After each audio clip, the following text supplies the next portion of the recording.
bạc bèo đời em khi giờ đây đắng cay muôn phần. Trách thân phận mình mang kiếp con tầm nhà tơ, với sân khấu màn nhung nặng nhịp cầm ca khi tình ta phải xa nhau rồi. Ai đã quên mình sao cớ ta còn thương, theo duyên mới người ơi.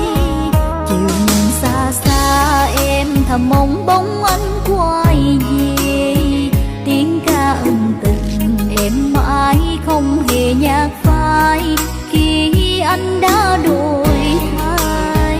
Lòng người bạc đen tham giàu sang phố nghĩa quên tình,